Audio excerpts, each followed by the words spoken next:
Neste vídeo falarei sobre ideias difíceis de entender que foram ditas por Kiyosaki, autor do livro Pai Rico, Pai Pobre.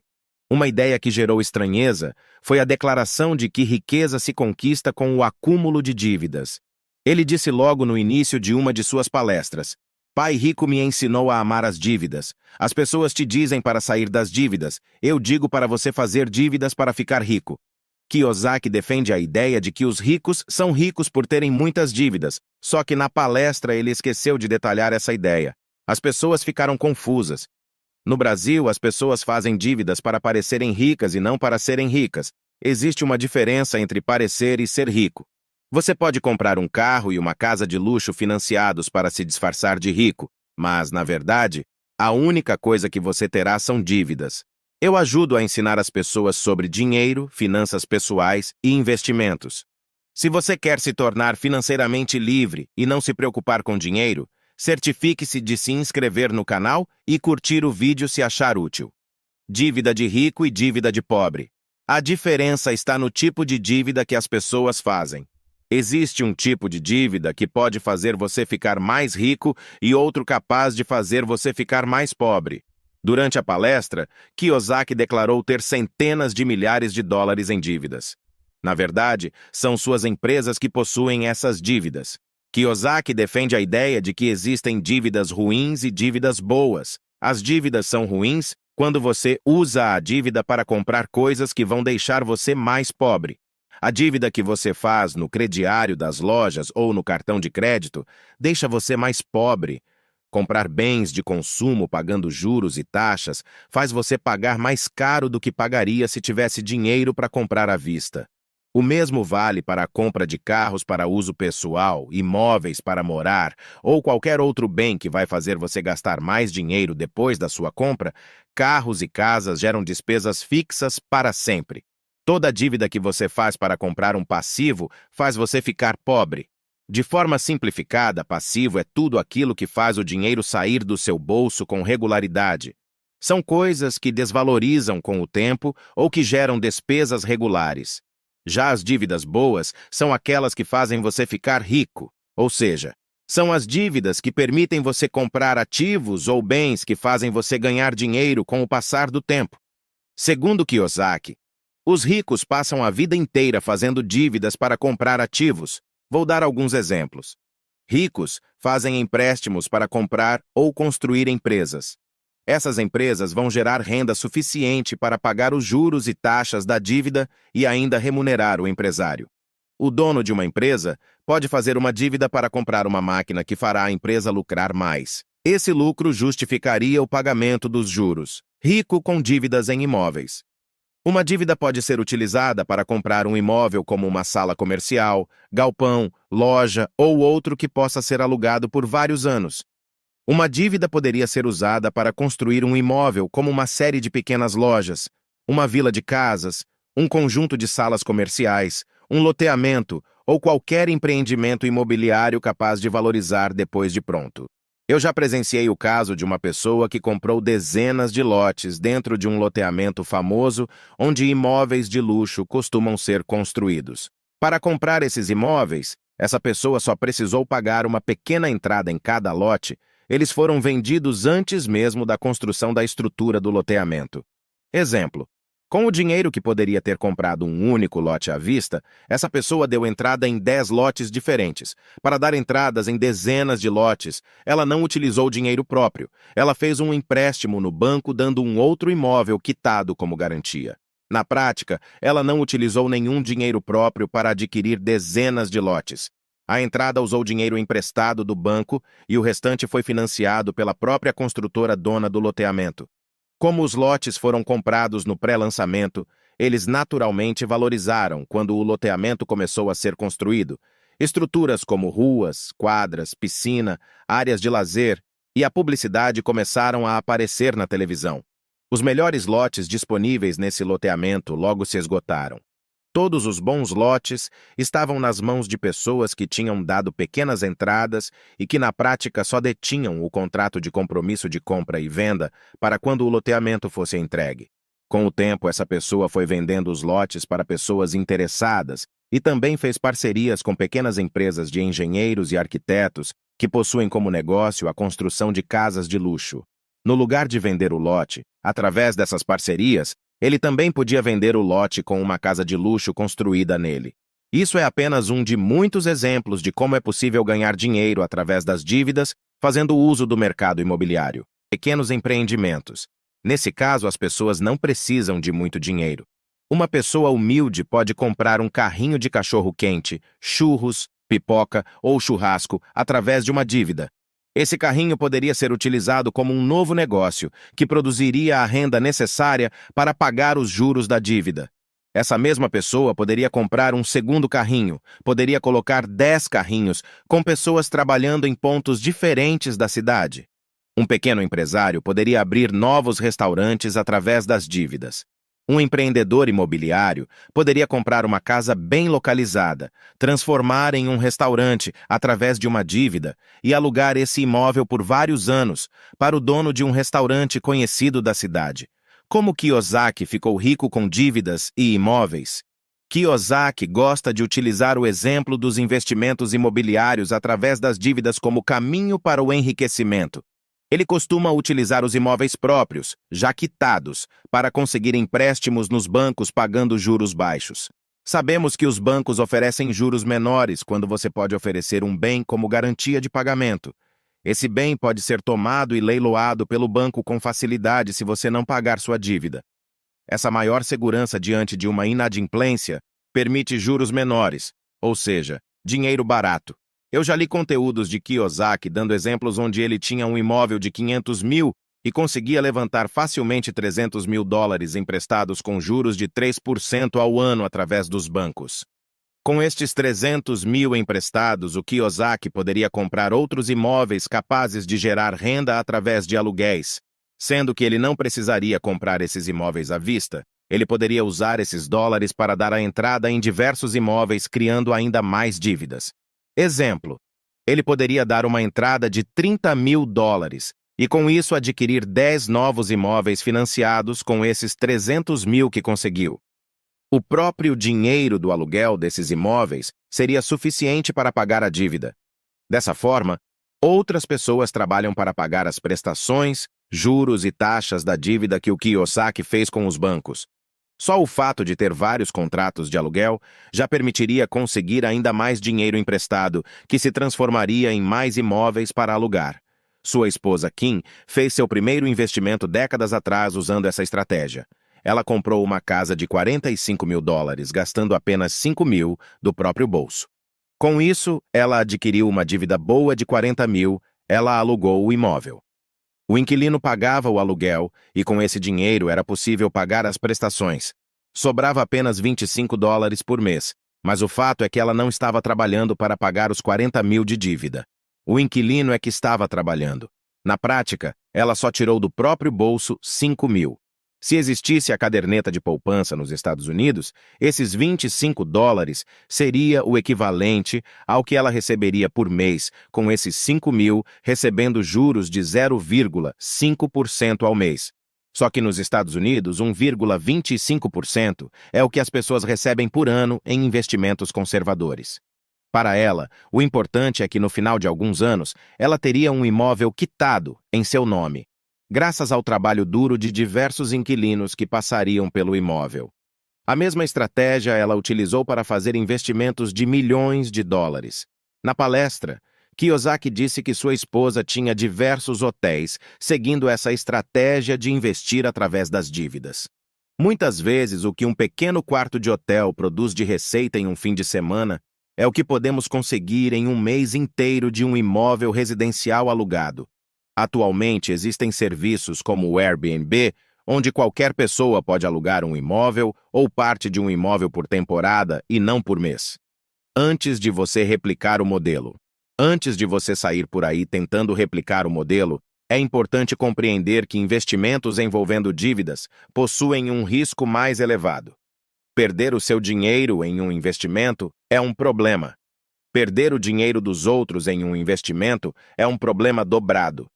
Não existe nada de errado em fazer investimentos de risco, mas para isso você precisa aprender a gerenciar riscos. Não estamos nos Estados Unidos. Estamos no Brasil.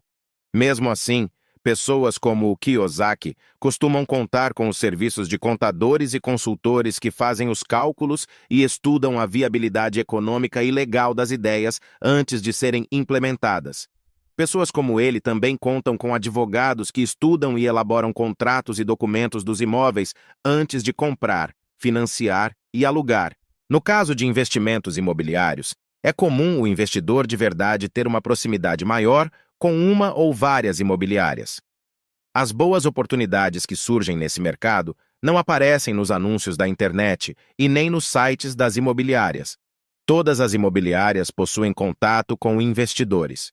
Quando digo investidores, estou me referindo a pessoas que possuem dinheiro ou a capacidade de levantar dinheiro, dívidas imediatamente para aproveitar uma boa oportunidade. Quando aparece uma boa oportunidade, as imobiliárias ligam para esses investidores antes de qualquer trabalho de divulgação na internet. Bons negócios são fechados em poucas horas ou em poucos dias. Quando o imóvel aparece na internet, isso significa que nem o dono da imobiliária e nem os seus amigos, parceiros e clientes investidores se interessaram pelo negócio. Somente nesse momento a oportunidade se torna pública. Pode ter certeza que pessoas como o Kiyosaki não procuram oportunidades no lugar onde o público procura. Ele recebe telefonemas de imobiliárias, corretores e até advogados que conhecem as oportunidades que surgem. No mundo dos negócios imobiliários, o esforço de venda é inversamente proporcional ao bom negócio. Bons negócios imobiliários com bons preços são totalmente vendidos em poucas horas através de um simples telefonema ou durante um almoço, jantares e eventos fechados. Negócios sem muita atratividade exigem enorme esforço de marketing e de vendas para atrair o grande público. Realidade brasileira. É fundamental observar que a realidade dos juros nos Estados Unidos para quem pretende empreender, abrir um negócio, comprar máquinas, comprar ou construir um imóvel para ganhar dinheiro é totalmente diferente da realidade brasileira, especialmente se isso envolver o dinheiro dos outros. O Brasil ainda é um dos países do mundo com a maior taxa de juros reais e o ambiente político, financeiro e econômico não é favorável nos Estados Unidos e na Europa. Os juros básicos da economia são menores que a inflação. Como os juros são baixos e o dinheiro perde valor, nada melhor do que ter dívidas. Como a rentabilidade dos investimentos mais conservadores e seguros é baixa, a busca por investimentos de maior risco se torna uma questão de sobrevivência. Um banco europeu teria rentabilidade zero se emprestasse dinheiro para o governo com uma taxa de 0%. Um banco suíço teria que pagar para emprestar dinheiro para o governo. Para essas instituições, é mais vantajoso emprestar esse dinheiro para qualquer um que possa comprovar sua capacidade de pagamento. Qualquer taxa acima de zero e acima da inflação é uma boa taxa para esses bancos. Quem ganha com isso são os empreendedores e investidores dispostos a pegar dinheiro barato para empreender ou investir com maior risco. Donos de imóveis, empresários ou qualquer um que possa comprovar a capacidade de pagamento ou oferecer algum bem como garantia acaba conseguindo dinheiro barato para investir e empreender nesses países onde os juros são baixos. Esse ambiente é muito favorável para investimentos imobiliários, investimentos em negócios de maior risco, utilizando o dinheiro dos outros.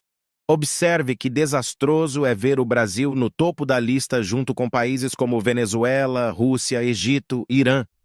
Estamos entre os piores países do mundo para ter uma dívida, já que a taxa básica de juros acima da inflação é uma das maiores.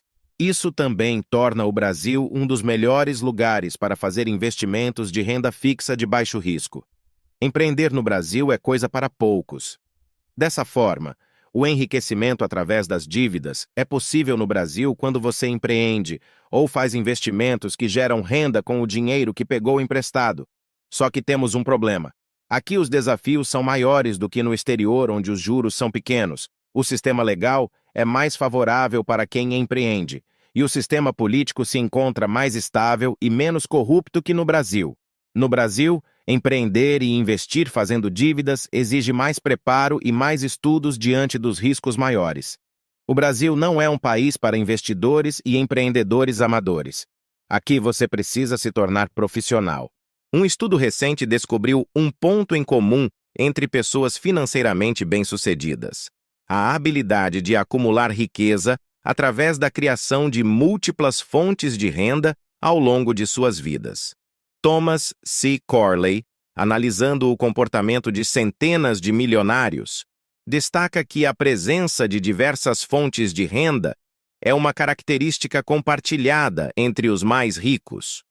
Por outro lado, aqueles que enfrentam maiores dificuldades financeiras são frequentemente os que se dedicam a uma única fonte de renda ao longo de toda a vida, seja um emprego ou um pequeno negócio. Autores como Robert Kiyosaki defendem a ideia de que é melhor trabalhar arduamente por alguns anos para criar seus próprios ativos, do que passar toda a vida trabalhando para criar os ativos dos outros.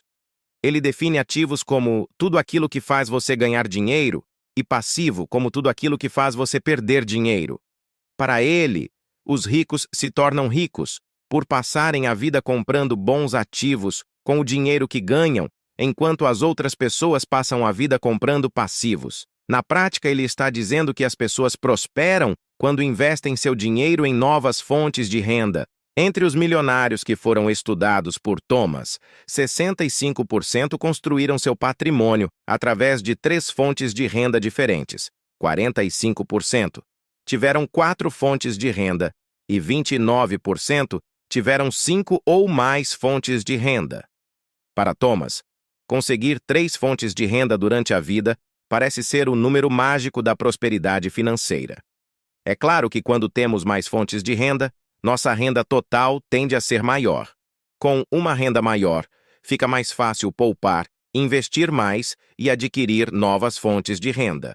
Mas existe outra questão muito importante que tem relação com o risco. Investir exclusivamente em uma única fonte de renda ou concentrar todos os recursos em uma única área implica em assumir riscos mais elevados. Em períodos de instabilidade econômica, famílias que dependem de uma única fonte de renda podem enfrentar desafios financeiros significativos. Se a renda provém exclusivamente de um emprego, a ameaça constante de demissão é iminente. No caso de um pequeno negócio ser a única fonte de renda, crises econômicas e diversos imprevistos podem prejudicar o faturamento e até comprometer a viabilidade do empreendimento. Ter várias fontes de renda é o grande segredo para enfrentar a instabilidade que existe na essência de qualquer fonte de renda. Não existe nenhuma fonte de renda 100% segura e eterna. As pessoas mais prósperas entendem essa realidade e, no decorrer da vida, criam um plano B, ou até um plano C, D ou E, para enfrentar imprevistos e instabilidades na sua fonte principal de renda. Muitas vezes, as pessoas fazem transições de atividades profissionais e comerciais, transformando uma fonte de renda secundária em uma fonte de renda primária. Isso acaba criando a segurança necessária para que continuem enriquecendo no decorrer dos anos, ou seja, acumulando patrimônio ininterruptamente. Mesmo diante das mais diversas adversidades, basta refletir um pouco sobre a sua situação. Imagine que, além da sua fonte de renda principal, você tivesse uma fonte de renda secundária que fosse capaz de dobrar a sua renda familiar. É fácil perceber que isso tornaria sua vida mais leve. Provavelmente você estaria mais seguro para tomar decisões importantes sobre sua carreira profissional e sua vida pessoal. Muitas vezes, o medo de perder a fonte de renda principal acaba engessando seu crescimento. Quanto mais fontes diferentes de renda você construir no decorrer da sua vida, mais sólida e segura será sua caminhada rumo a uma situação financeira mais próspera e abundante. Inevitavelmente, isso acabará refletindo de forma positiva em todos os aspectos da sua vida. Por onde começar? Para construir suas múltiplas fontes de renda, você vai precisar de algum dinheiro. Isso significa que você precisa criar o hábito de poupar uma parte daquilo que você ganha através da sua fonte de renda primária, que normalmente é a renda de um emprego. No lugar de poupar o que sobra, você deve gastar o que sobra depois de poupar. Aceite a ideia de que nunca irá sobrar dinheiro para poupar, pois sempre teremos alguma coisa para comprar. O ideal é que você poupe um percentual da sua renda e se vire com o que sobrar adaptando seu estilo de vida ao dinheiro que você realmente tem. Empréstimos e financiamentos criam a ilusão de que você pode comprar mais. Na verdade, você só estará sabotando a sua renda futura com pagamento de juros e taxas. Essas economias que você fará, reservando uma parte da sua renda mensal, serão a base para a construção da sua segunda fonte de renda. No momento que você tiver uma segunda fonte de renda, você automaticamente estará menos dependente da primeira fonte. Além de gerar consequências positivas na sua estabilidade financeira, também vai gerar consequências psicológicas positivas. Menos dependente, você se sentirá mais livre, mais confiante, mais preparado para tomar decisões ousadas e importantes na sua carreira, fontes de renda. Posso garantir que todos os dias surgem formas diferentes de conseguir fontes de renda extras. O problema é que somente você será capaz de identificar essas oportunidades, pois elas dependem do meio onde você vive, das suas aptidões, habilidades, conhecimentos, gostos pessoais e experiências acumuladas. Quando falo em uma segunda renda, as pessoas costumam pensar logo em imóveis para alugar, abertura de uma empresa, franquias, etc. Inventam a desculpa de que tudo isso exige muito dinheiro, tempo e preparo. Você pode começar sua segunda fonte de renda de uma forma simples, rápida, sem muito investimento. Basta usar aquilo que você já tem. O importante é desenvolver seu faro por oportunidades que geram renda adicional. Existem várias possibilidades e irei citar apenas alguns exemplos simples. Exemplo 1. Você pode aproveitar seu tempo livre para ganhar dinheiro extra com o Uber. Você não ficará rico dirigindo um Uber, mas essa pequena renda extra permite pagar várias despesas que todo veículo gera para seus donos, pelo simples fato de estar na sua garagem. É possível conseguir transformar um passivo, que é o carro, em um ativo gerador de renda. Como o carro passou a ser uma fonte de renda, sobra mais dinheiro no final do mês para que você possa investir. Assim você ganha juros sobre juros através de investimentos financeiros ativos, que é uma outra forma de gerar renda, só que totalmente passiva. Para quem tem tempo, gosta de dirigir, gosta de interagir com pessoas e tem um carro parado na garagem, pode ser uma experiência interessante. A melhor forma de entender como o Uber funciona é andando em um Uber. Exemplo 2. Outro exemplo simples é o de uma amiga que adora fotografias. Quase todos os fins de semana ela consegue uma renda adicional fotografando aniversários infantis, fotografando mães grávidas e bebês. Seu hobby, que exige equipamentos caros, se transformou em uma segunda e importante fonte de renda. Eu conheço outra pessoa que também gosta de fotografia, mas gasta quase tudo que ganha comprando novos equipamentos, sem gerar nenhuma renda e reduzindo sua possibilidade de investir em outras coisas. Exemplo 3.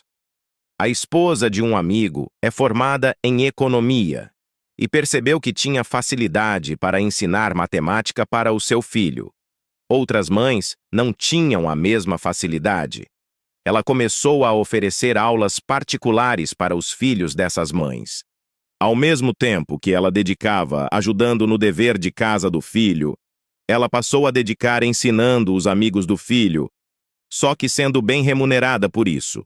Hoje ela atende diversas crianças durante a semana, sem precisar sair de casa. Essa segunda renda permite que ela pague a escola do filho, pague uma pessoa para ajudar nas tarefas do lar e ainda sobra para fazer investimentos no final do mês. O desempenho das crianças atendidas por ela melhorou muito e o seu trabalho ficou conhecido na escola. Ela já está fazendo planos para expandir, criando um negócio formal de reforço escolar. Exemplo 4. Outro exemplo curioso é o de um senhor aposentado que mora no condomínio de um amigo. Ele consegue uma ótima renda complementar, cobrando uma mensalidade para passear com os cães dos vizinhos. Ele transformou a paixão que tem por cães em uma fonte de renda. Todos os dias, ele já fazia caminhadas com seu próprio cão e percebeu que seus vizinhos tinham dificuldade para fazer o mesmo. Ele viu que muitos gostam de ter cachorro, mas nem todo mundo tem tempo ou disposição para passear todos os dias com o animal. Para ele, é uma atividade prazerosa e que preenche seu tempo livre. Hoje ele tem vários grupos de passeio formados e uma fila de espera de clientes. Ele já pretende contratar alguém para ajudar. Sua renda mensal para passear pelas ruas da cidade é invejável e certamente será uma questão de tempo para que transforme essa atividade em um negócio de proporção maior.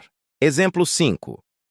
O profissional de suporte é o responsável por atender os clientes de uma empresa em diversas fases do seu relacionamento com uma empresa.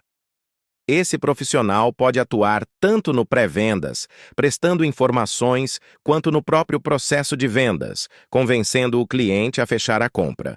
No caso de produtos digitais, os profissionais de suporte podem ter papel-chave na retenção de um carrinho ou do atendimento pós-venda.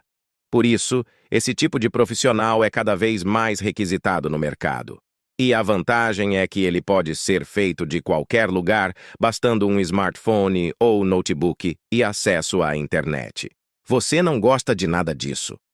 Se você não gosta de dirigir, não gosta de fotografia, não gosta de matemática, não gosta de atendimento ao cliente e nem de passear com o cachorro do seu vizinho, certamente encontrará uma atividade simples entre milhares de possibilidades para criar uma fonte de renda extra.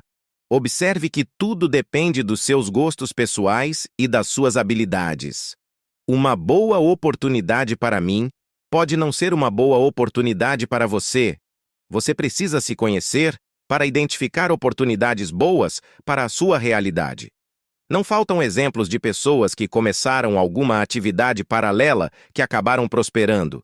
Nem todo mundo sonha em se tornar milionário, mas todos gostariam de multiplicar sua renda familiar para ter um estilo de vida mais confortável e estável.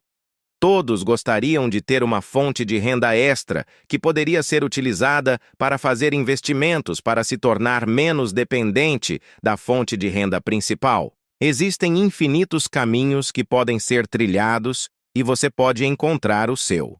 Sua primeira fonte de renda adicional pode estar em pequenas coisas que aproveitam aquilo que você já faz, já sabe e já tem. Renda passiva. Os juros que você recebe quando faz investimentos em títulos públicos ou títulos privados são uma forma de renda passiva. O mesmo vale para os dividendos e lucros que você recebe das empresas quando você compra ações na bolsa de valores ou quando você se torna um sócio investidor. Podemos chamar renda passiva toda a forma de renda que não depende do seu trabalho. O dinheiro que você ganha ao alugar um imóvel também pode ser considerado uma renda passiva, principalmente se você contratar uma imobiliária para cuidar da cobrança e de toda a burocracia. Uma empresa fundada por você também pode se transformar em uma fonte de renda passiva, caso você consiga fazer a sua equipe trabalhar de forma eficiente e competente sem a sua presença. O único problema destas modalidades de renda passiva é que você precisa de muito dinheiro investido para ganhar muito dinheiro. Para acumular muito dinheiro, certamente você terá que acelerar essa acumulação através de atividades produtivas como um emprego, um negócio ou a prestação de um serviço como autônomo. Você pode e deve começar pequeno. Use as habilidades que você já tem, o conhecimento e a sua experiência para criar fontes de renda adicionais. Comece com os recursos e com os conhecimentos que você já tem e entregue valor na vida das pessoas. Você será recompensado. Se você já tem alguma segunda fonte de renda ou tem planos de criar uma, compartilhe sua experiência conosco deixando um comentário. Enriquecer rápido é o sonho de muitos e, através do trabalho assalariado, esta tarefa é mais demorada e difícil. Quem vive de trabalho assalariado, na verdade, vive da venda do próprio tempo. Se este é o seu caso, você provavelmente é pago para gastar 8 horas diárias da sua vida para fazer coisas que são do interesse de quem está lhe pagando. Se você trabalha em uma empresa com fins lucrativos, o objetivo de quem lhe paga é obter o maior lucro possível sobre seu trabalho. Para maximizar este lucro, a empresa exige que você trabalhe muito, ganhando pouco. Para que o seu emprego se justifique, é necessário que você receba menos do que é capaz de produzir. Esta diferença é embolsada pela empresa como lucro, que remunera a iniciativa e os riscos corridos pelo empreendedor. É isto que viabiliza o emprego em qualquer empresa privada. Na prática, as pessoas só recebem uma pequena parte da riqueza que conseguem produzir. A maior parte desta riqueza ficará no bolso de uma minoria. Esta minoria percebeu que era mais vantajoso comprar tempo do que vender o próprio tempo. Estas pessoas são o que chamamos de empreendedores ou empresários. Veremos mais na frente que não são os empresários que ficam com a maior parte da riqueza produzida pela sociedade. Não importa se este sistema é bom ou ruim, justo ou injusto. O que importa é que ele existe. Eu, você e todas as pessoas estão inseridas nele, querendo ou não querendo, concordando ou discordando. Cabe a você ter consciência da sua existência e entender como ele funciona. Só assim você será capaz de se posicionar entre os que vendem tempo, os funcionários, ou entre os que compram tempo, os empresários. Para conquistar aquilo que deseja, o empreendedor precisa pagar outras pessoas para que realizem as tarefas que ele sozinho não tem tempo e nem capacidade de fazer. Nem todo mundo tem espírito empreendedor ou esclarecimento sobre o assunto.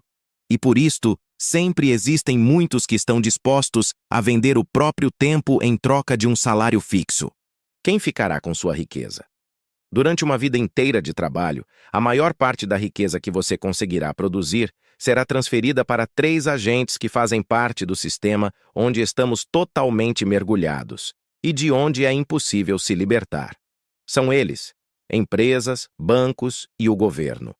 As empresas assumem riscos e oferecem direitos a seus trabalhadores.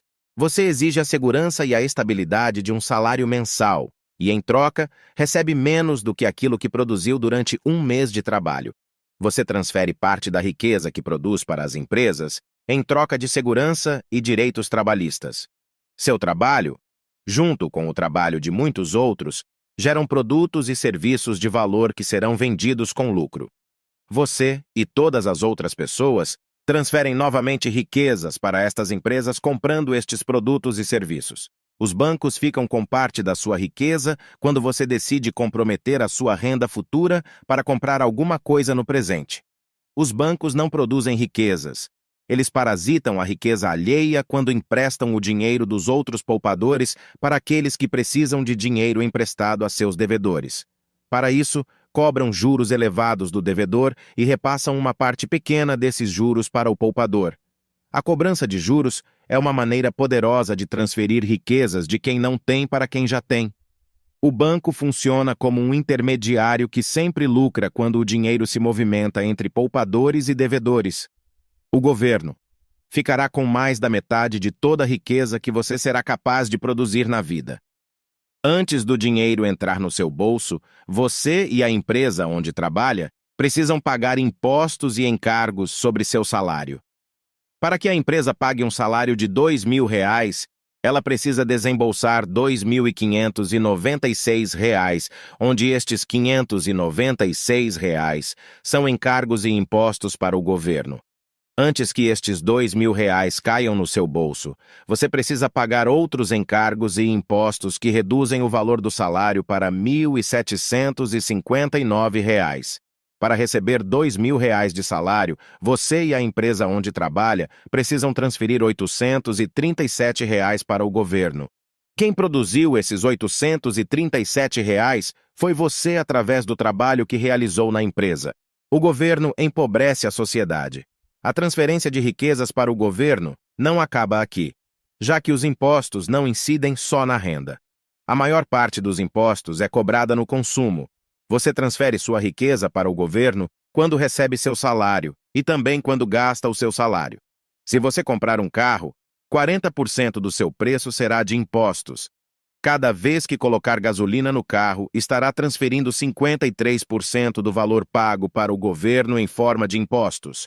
O preço de uma casa popular é composto de 48% de impostos. Quando você come arroz e feijão, 15% do que pagou é imposto. Se comer carne, são mais de 29%. Para que você tenha consciência de quanto da sua riqueza é transferida para o governo, veja essa lista de impostos sobre produtos. O dinheiro dos impostos deveriam voltar para o seu bolso em forma de serviços públicos. Ninguém deveria pagar plano de saúde, já que pagamos pela saúde pública. Ninguém deveria pagar pelas escolas, já que estamos pagando para manter escolas públicas. Ninguém deveria pagar nada por segurança. O Estado já é muito bem remunerado, através dos impostos, para prestar estes serviços. Infelizmente, somos obrigados a pagar 2 vezes pelo mesmo serviço. Pagamos pelo serviço público que não funciona e pagamos pelo serviço privado. Mesmo assim, ainda somos obrigados a assistir políticos fazendo piadas e chacotas sobre a triste situação da nossa carga tributária. Na minha opinião, a maioria deles possui a mesma mentalidade quando assumem o poder. O problema é a forma como a nossa sociedade enxerga o Estado. As pessoas entendem o Estado como se ele fosse uma mãe. Na verdade, ele é um parasita da riqueza produzida por quem trabalha. O Estado toma e consome riquezas, quando deveria redistribuí-la, promovendo melhores oportunidades para as pessoas. Quando o Estado é ineficiente, ineficaz e corrupto, não consegue cumprir esse papel. As pessoas só precisam aprender a escolher bons políticos. E para isso, a educação financeira é importante. Pare de transferir riqueza para os outros. Como vimos, as pessoas passam a vida toda trabalhando para transferir grande parte do que ganham para empresas, bancos e governos. Para construir seu patrimônio, é fundamental ter consciência sobre a existência destes mecanismos de transferência. O segundo passo seria se posicionar corretamente para reduzir a parcela da sua riqueza que será transferida para estes agentes. Você pode parar de transferir parte da riqueza que produz para as empresas, parando de vender seu tempo em troca de salário. Você pode começar a estudar e se preparar para se tornar um empreendedor. Como empreendedor, você pode embolsar para si todos os resultados financeiros obtidos pelo seu próprio esforço para acumular riqueza rapidamente. Em algumas atividades profissionais, você pode trabalhar sozinho. Em outras, terá que comprar tempo de outras pessoas para que elas façam aquilo que você não pode ou não quer fazer. Você não deve se sentir explorador destas pessoas. A maioria delas prefere ser funcionárias, já que preferem a segurança de um salário fixo, preferem os fins de semana, feriados e férias remuneradas, entre outros benefícios trabalhistas. Nascem e são educados para buscarem a estabilidade e a segurança de um bom emprego. Poucos são educados para assumirem os riscos e os desafios de uma vida empreendedora. São os empreendedores que sonham e transformam sonhos em realidade. São os empreendedores que conseguem unir a força de trabalho das pessoas, o capital e todos os outros meios para transformar recursos de pouco valor em produtos e serviços de grande valor. Veja o exemplo do dono da padaria. O trabalho do padeiro, a farinha, a água, o sal e o fogo, como componentes isolados, não matam a fome de ninguém. Já a união destes componentes na proporção certa e no tempo certo promove o milagre do pão. Sem o dono da padaria, teríamos um padeiro desempregado, já que muitos padeiros são apenas padeiros que querem vender sua força de trabalho em troca de salário. A maioria das pessoas realmente acredita que vender tempo em troca de salário é o melhor caminho e você, infelizmente, não conseguirá mudar a cabeça de todas as pessoas. Cada um deve se responsabilizar pela própria expansão de mentalidade. Como empreendedor, você pode escolher o caminho de ser um ótimo empregador. Você pode oferecer participação nos lucros da empresa, pode oferecer treinamento e tecnologia para que os funcionários produzam mais e gastem menos horas trabalhando. Você pode investir em teletrabalho, pode investir na educação e na melhoria da qualidade de vida das pessoas que ajudam você na sua empresa. Quando você para de vender seu tempo por qualquer preço e resolve empreender para ficar com toda a riqueza que produz, você aumenta muito sua capacidade de ganhos e acúmulo de patrimônio. Quando você gera empregos, aumenta muito sua capacidade de produzir riqueza. Pare de pagar juros para consumir e pague juros para produzir. Quando você abre uma empresa, tem acesso a linhas de crédito onde os juros são menores do que os cobrados de pessoas físicas. As empresas não pedem dinheiro emprestado para consumir. O dinheiro que usam é para o investimento. Isto significa pegar dinheiro emprestado pagando juros menores, para produzir produtos e serviços que vão gerar lucros muito maiores do que os juros que serão cobrados pelos bancos. Quando você pede um empréstimo para comprar um carro, você perde riqueza pagando juros por uma compra que não vai aumentar sua renda. Já quando você é uma empresa e compra uma máquina, a situação é diferente. Aquela máquina, aliada ao tempo e ao trabalho de uma ou mais pessoas, irá produzir riquezas que serão suficientes para pagar os juros e ainda gerar lucros. Prepare-se e inicie seu próprio negócio com foco na produtividade. Deixe seu like se gostou do vídeo e foi útil para você.